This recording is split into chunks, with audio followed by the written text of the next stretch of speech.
hello, and welcome to Redefining the Significance of You Time for You, by you, because of you. My name is Denise Drinkwalter, and I am a midlife renewal coach supporting women worldwide to lean into and realize the importance of you. This channel aims to provide you, the viewer, with some takeaways that will help you shift, change, reevaluate, and or become more aware of what is possible. We have a variety of incredible guests sharing their life experiences that have helped them become the amazing human beings that they are today. Every one of us, sometime in our lives, has had that infamous free time, wondering what we should do, feel guilty, embarrassed, or maybe even wrong for taking out time for ourselves. We are here to change that, to support you to see what is possible when you take the time for you, by you, because of you. It is such a pleasure and an honor to introduce Jeanette Leardi to our show today. Jeanette is a social gerontologist, community educator, public speaker, and pro-aging advocate with over 15 years of experience in her field, and an author, I have to share this, of a recently published book, Aging Sideways, Changing Our Perspectives on Getting Older. Her journey into gerontology began with a deeply personal experience, serving as a caregiver for both of her parents for a decade during her 40s and 50s. She witnessed the challenges of securing person-centered care, which inspired her to pursue a second master's degree in gerontology at the age of 57, building upon her earlier academic achievements in English. Jeanette's work has reached thousands across the nation through her impactful classes, workshops, media appearances, and the widely read Ageful Living blog. She is passionate about helping people reframe their perceptions of aging, seeing it not as a time of inevitable decline, yay, but as a period of complexity, promise, and empowerment. Through her education and advocacy, she equips individuals and professionals in the aging field with strategies to embrace and navigate the aging process with strength and purpose. Jeanette is a powerful voice for changing the cultural narrative around aging, and we are thrilled to learn from her today. Jeanette, welcome to our show. Thank you so much, Denise. It's such a pleasure to be with you. Before we begin, I just want to make one slight correction. I have a master's in English, but I have a graduate certificate in gerontology. Oh, perfect. My Right. apologies. No, no Okay, problem. perfect. But even better. Perfect. I love it.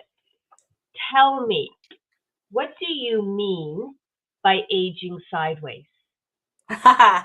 Great question. And that's the question I want people to ask when they look at the cover of the book. It's like, what is going on here? And you see that the title is on a slant. So I'll Yes. explain. That's deliberate. I'll explain the reason, how I got the title.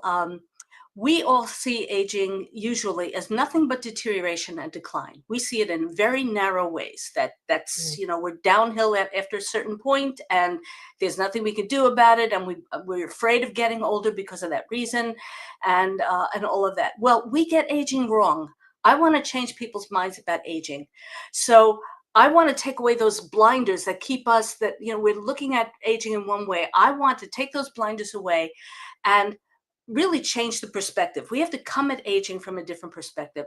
I got the title from the idea for the title from a book published in 1987 by an art teacher named Betty Edwards. She wrote a book called Drawing on the Right Side of the Brain. And it's a very popular book. I highly recommend people read it. But she would give her students different art exercises. And one art exercise she gave them was called doing an upside down drawing exercise. So what she would do is she would give her students a photograph, let's say of a chair, and ask her students to copy it. Well, they would, copy the chair, do their best in doing it.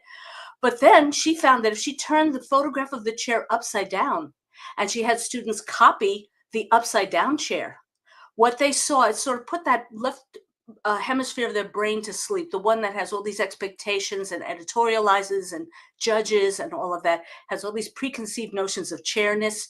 Well, that it puts that part of the brain kind of to sleep, and the right side takes over, and all people see are the lines and the spaces between the lines. And when she had them draw that chair and then turn their drawings right side up, those drawings were more accurate of the chair than when they were just copying the chair right side up. So what I'm saying is, what if we could see aging in a different way? Let's kind of turn, I don't ask people to turn their brains entirely upside down, but let's just kind of cock them to the side. Let's kind of, is this really what aging is about? So I want us to kind of like tilt it to the side, tilt our concepts to the side and say, we may not be looking at aging in exactly the right way. And that's why I named the book Aging Sideways. I love that. Thank you for that description. I can visualize everything that you just said. And now my next question is, how do we begin then to take aging through a lens of curiosity instead of a lens of expectation? Is there a way for us to do that? Yeah. Well, first of all, let's understand what aging is. Aging, we're supposed to age. All right. If we don't age, what's the alternative? We're dead. So, aging is not a disease. It's actually what's supposed to happen.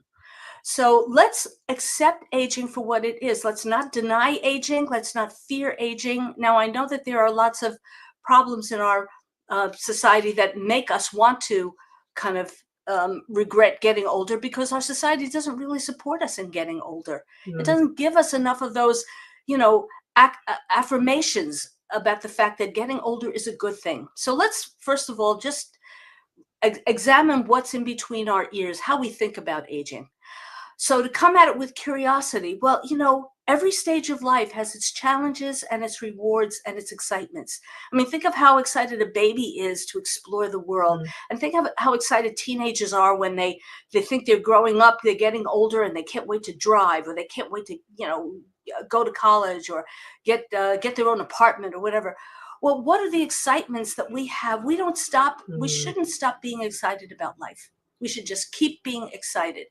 So that's the way we can develop curiosity. And hopefully in the various examples that I have in my book, I have quirky ways of looking at getting older. And I would hope that those quirky ways inspire people to say, hey, this is really kind of not what I expected aging to be. Let me explore it a little bit more. So that's how I think we can get more curious about life. I love that. I love that. What are some strategies that you find people are feeding back to you in terms of the book? What things are in there that people are really loving? Like, this really shifted me. Thank you for that piece, that nugget. Is there anything that's coming to mind? I know it's all gold, but well, I mean, I haven't had many direct responses in those ways yet. I mean, the book has, fairly recently come out, but the reviews on my sales page, on my Amazon page, are saying things like, I hadn't thought about aging in this way before. I didn't realize that aging is something we're supposed to do. I mean, these aren't, that wasn't in the review per se, but people have been saying stuff like that. I didn't realize I've been seeing aging all wrong. I've been too negative about getting old. So those are the kinds of things that they've been saying. And isn't that powerful when we take back our power to understand what it means for us, and realizing that we don't fit that box, and that is fine, if not even better. Right. Well, here's the thing. None of us fit that box. We've created the box, and the box is false.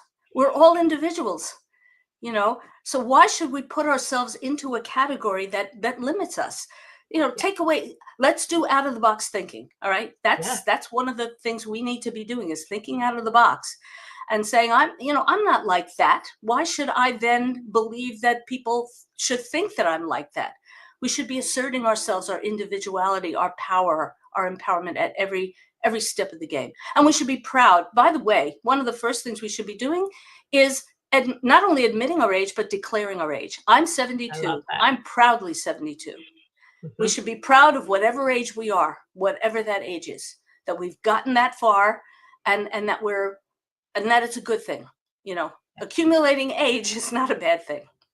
Exactly. It's celebration. 100% celebration. Exactly. Right. Gifted what we are given, and take advantage to the nth degree in terms of living your life to the fullest, and not through the eyes of others, right, but what you want to do, how you want to live life. Right. I talk about breaking the molds, like your life is yours to redefine, because we tend to follow the script, the narratives that have been, like you say, they're there, but it's not who we are. And the thing is, especially for women, I know that your audience is many of them, most of them, I would assume, are women. Right. We have more limitations placed on us all the time, and I don't need to say that to everybody. People, we know this.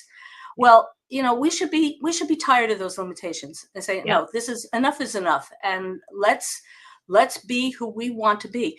One of the things about getting older, we have a lot of times internalize the ageism. We kind of think, I shouldn't be doing this at my age, or can I really wear this outfit? I mean, maybe it's too young, and people will think I'm trying to look young, whatever. Here's the thing about appropriateness. Once you become an adult, there's no such thing as age appropriate. If you want to dye your hair shocking pink, if you want to go dancing in a club at 2 a.m., you should be able to do that. That's other people's problems, what they're thinking is appropriate. It's not your problem.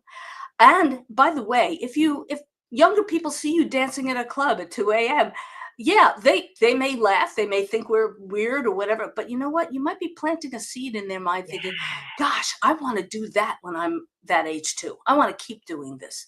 So it's up to us what we decide. As long as we're not hurting ourselves or someone else, there's no such thing as age inappropriate. No, not at all. I love that. What you're saying is just dovetails exactly into the work that I do in terms of do it for you, by you, because of you. Right. Not because of anybody else says you should or you shouldn't. You live your life on your terms.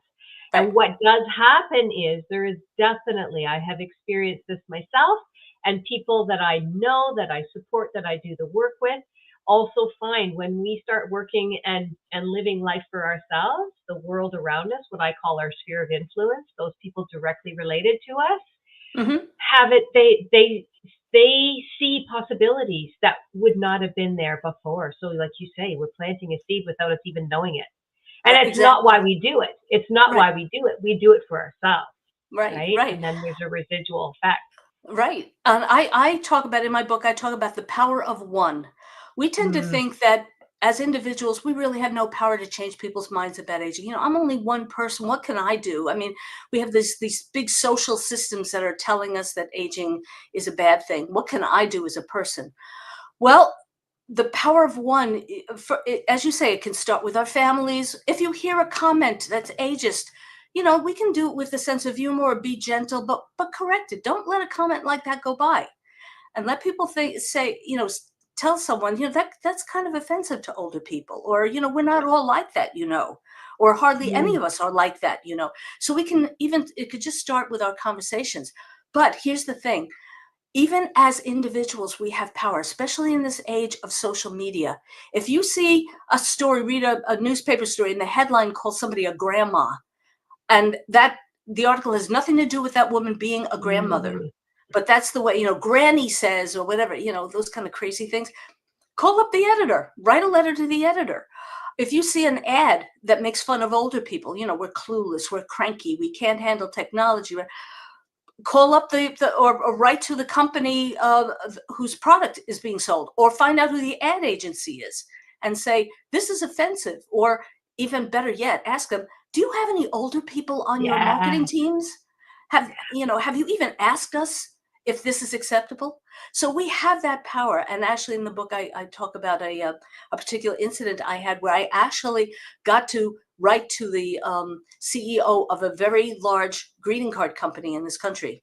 And the CEO, I always believe, go right to the top. You can always be kicked down a couple of rungs on the ladder, but go right to the top.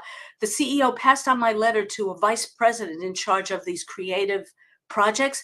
She wrote back to me saying, "Thank you for your letter." I explained that, I actually sent back the card, one of these over the hill cards I got. I whited out the person's name who sent me the Sure. card, and I wrote a note inside the card to the CEO saying, I'm a gerontologist. This is offensive. You wouldn't be creating cards that are homophobic or racist or sexist. So this creative vice president wrote back to me saying she has discussed this with her teams, and they're starting a line of pro-aging cards. I'm just one individual who did that. Each of us as individuals can just take a stab at it. Yeah. Don't sit and be part of the problem. Right. Respond to something if you see something. And it doesn't have to be a whole marketing campaign you do.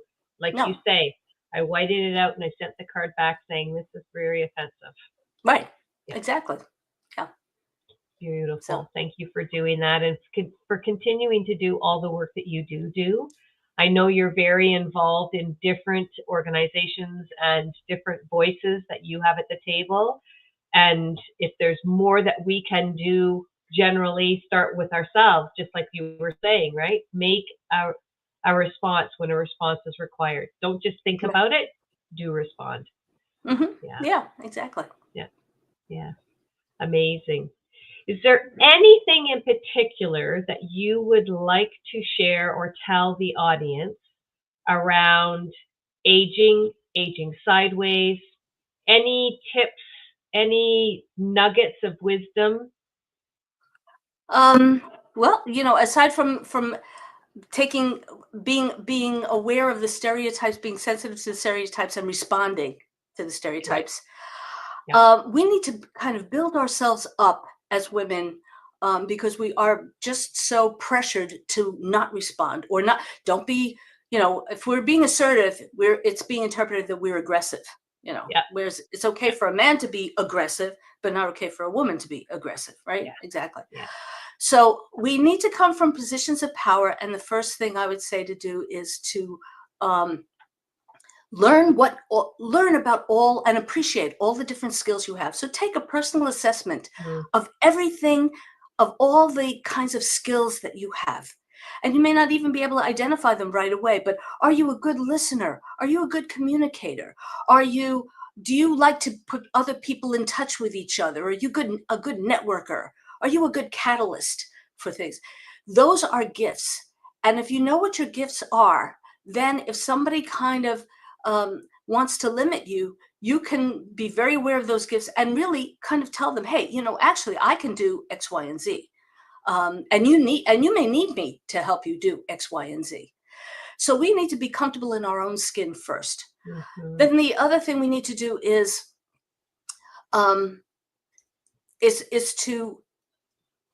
to know how to be resilient when we're up against certain kinds of stressors.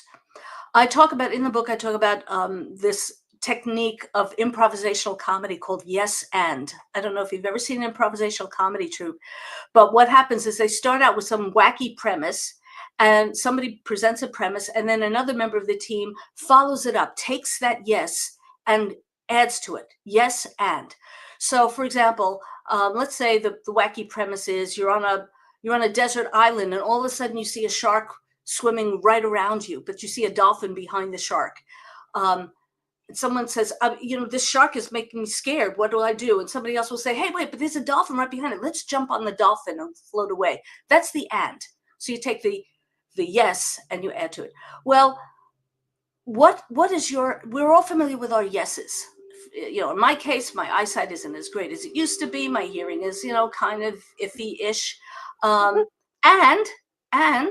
I think I'm the best writer I've ever been. I think I'm the best teacher I've ever been, or if you take the yes and see something positive about that yes. So yeah, my eyesight is not as good, but you know what? I've been reading things off my screen where I can blow up the size of the type, or, listen to an audiobook or get large print books. But ask yourself, what's your and? And that's one way you can always be able to be out there and be at the ready. So if something negative happens, and by the way, we older adults, we gain certain brain skills that we didn't have when we were younger. We tend to think that we just keep losing brain skills, we lose our memories or whatever. By the way, when these senior moments start to happen when we're in our 20s. That's when we first start to open the closet door and say, wait, what was I coming in here to look for? So there are some ways in which our brains kind of slow down. We're a little slower to react. But one of the great abilities of the older brain is its plasticity, and we form many more connections as we learn new things. We form more connections in our brain, and so we have access to more comparisons, and we can see patterns better. We can get the gist of an idea faster than we could when we were younger. We can come at problem solving from different perspectives. We can put ourselves in other people's places more easily. We're more empathetic. If we know what these are the kinds of skills we've developed over time, for example, if we go, let's say we're in our 50s and we're going for a job interview and we're afraid that we're going to be, disregarded because we're old, go in with the idea of, I've got some skills that you really can use in this company. This is what I can do that you're going to need. So those are the ways that we can, just begin to defeat this ageism. And, ageism is ridiculous. It's just a ridiculous thing to believe in. We're all aging, and it's the only prejudice we are all vulnerable to. So if we don't solve it now, our kids, our grandkids are going to have to deal with it as well. Let's solve it now. By the way, ageism can start in a child's brain as early as 3 years old. Watch what you say around little kids. Watch how you present yourself around little kids, because they're watching. Fairy tales, the Wicked Witch and the Evil King, the ads that they see on TV, I've fallen and I can't get up, kind of thing. Right. Watch what we do around little kids. And another thing we can do to really defeat ageism, and I think this is the most effective strategy of all, form relationships with people who are significantly older than you and significantly younger than you. Get a lot of different generations in your life. That's what's going to finally get rid of this crazy stereotype that we have. Yes, I love that. So much wisdom. So much wisdom. As you're speaking, I'm sitting here and my heart is full thinking that the thing that comes to my mind is aging is a gift. Make sure that you open it and don't just keep it locked up. Open the gift and let it grow, right? Exactly. Oh my exactly. goodness. And help other people open their gifts. Oh, 100%. And I think one thing that also comes to my mind as you're speaking is the importance of connection. In order to keep that learning going and that expansion happening, interacting with those who are older and those who are younger, keeping those conversations and ideas and connections alive, it's really, really valuable for all. And there's this one of the stereotypes is you can't teach an old dog new tricks. First of all, a lot of us old dogs know a lot of tricks that we could be teaching other people too. But we can learn from younger people, and they can learn from us. So it's this exchange, and that's how you keep your brain. People worry about getting dementia. That's how you keep your brain healthy. Is keep being engaged, keep growing, because our brains actually can grow more brain cells until we die. And we form more connections the more experiences we have. So keep those connections building up and building up. It's like a bank account. You keep putting money into this bank account that you've got. And so talking with people of different ages can help do that as well. Beautiful. I think maybe it was you that shared how you can, and it wasn't rent, I don't know what the thing was, but grandparents. So if you didn't have, I don't know, was it something that you shared? I was like, oh my gosh, what a great idea. There's a place somewhere in the States that's doing that where you can connect with. I may have posted about it. I may not have written about it in the book, but I have posted. But there are seek out organizations, by the way, that have intergenerational programs. There's an organization called cogenerate.org, and they do a lot of policy and advocacy work that's intergenerational and helping younger people and older people work together to solve problems. There's an organization called Sages and Seekers, which is sagesandseekers.org, which pairs a high school or college student with an older person. So the younger person conversations, these incredible relationships. So they're just programs. Oh, we're not sure what's going on. You're chopping up. Oh, sorry, we lost some of that. I'm not sure what happened. Okay, if I was saying, if you Google the phrase intergenerational programs, you'll probably find a whole bunch of organizations. Perfect. You're freezing up on me. Did I unfreeze? Am I still frozen? You're still frozen a little, yeah. Oh my goodness. I'm not sure what to do. That's okay. Well, I think you're coming back again. Okay. There you are. You're good. All right. You're good now. Okay.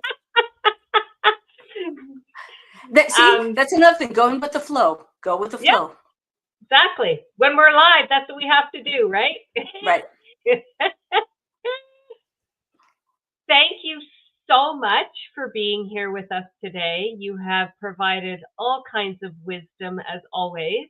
Make sure that you check in our show notes, Aging Sideways, Changing Our Perspective on Getting Older is there. The link to purchase the book is there. It is worth a read. I'm not all the way through, but I'm halfway done, and it's just brilliant. I just love, oh my gosh, I never even thought of it this way.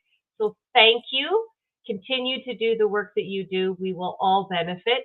And yes, let's change and break that mold of aging and what it's currently sounding like, because it does not have to be that way at all. Right. Thank you so much. Thank you for having me here. Thank you. It was a joy. Have a good day, everyone. Bye-bye.